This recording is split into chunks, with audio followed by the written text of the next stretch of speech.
This is Josh Verlin of Philahoops.com. We're here with John Di Carlo of Owlscoop.com after we just watched the Temple Owls get their 5th consecutive win, beating the Fordham Rams 78-60. John, not a big crowd here tonight. Think that played a part in Temple's slow start? Maybe a little bit. I'm definitely guilty of writing about this on Twitter. I think it's I understand it's Fordham. I understand it's a Wednesday night. I understand that people have things to do. But I think if you want to be big time, you have to act big time, and that means coming to the games against the Fordhams and Rhode Islands of the world, and not just St. Joe's and Georgetowns and Villanovas of the world. So, they looked a little stagnant early, but they snapped out of it because they have 3 very good guards who could go off at any time, and then they kind of just rose up from there. But yeah, a little lackluster early. They, like Khalif just said there, Khalif Wyatt just said in the media room, they had shots early. It was just a matter of knocking down some of those open looks. Khalif Wyatt, big first half, 16 points in the first half. Ramon Moore was big in the second half. Which of those two guys do you think has been more important to the team this season?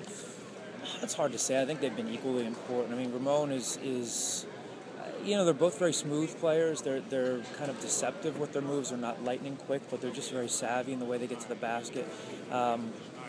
It's hard to say. I mean, Khalif can be really explosive and score in bunches. They both really buy into the team concept so well. It's a tough question, because Khalif can get 6 or 7 assists for you and still score. Ramon's capable of that. I'd put them in a dead heat. It's hard to say which one of them has been more important, but they've both been equally important, I'd say. It's clear that two of them, definitely 2 big reasons why the Owls are considered one of the best teams in the Atlantic 10.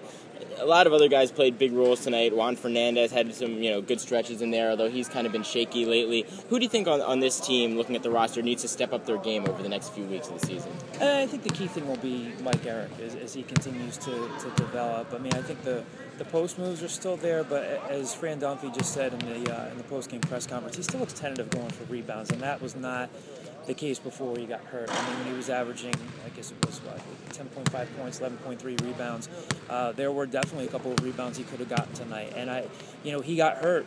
As he told us at the Palestra, going up, I think he got hurt going up for a rebound, came down awkwardly on his knee, and that's when the stress fracture happened.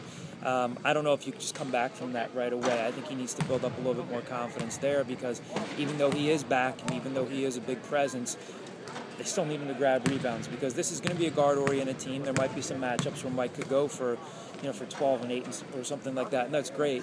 But he needs to be more confident rebounding the basketball, and I think that'll probably be the one thing that you watch really as much as anything down the stretch. Definitely a big story to look out for. Temple's next 2 games at Rhode Island, home for George Washington for that big matchup with Xavier. Temple pretty much guaranteed to be 18-5 going into that one? Hey, you'd think so. They should be. George Washington, last time we checked, they were playing Xavier tonight, right? And we're up on Xavier, so, they should be. They should be. And then Xavier's even a tough team to figure out. They're starting to play better now, but they still have stretches where they've been slumping a little bit. So, welcome to the Atlantic 10 this year. There's a lot of, it's top-heavy, but there's still a lot of parity in the league, so that's what makes it fun to cover sometimes, I suppose. Definitely. Temple looking to prove they're one of the best teams in the league. John Di Carlo of Owlscoop, thanks so much for sitting down with us. Josh Verlin of Philahoops.com from the Leah Corr Center. Have a good night, everybody.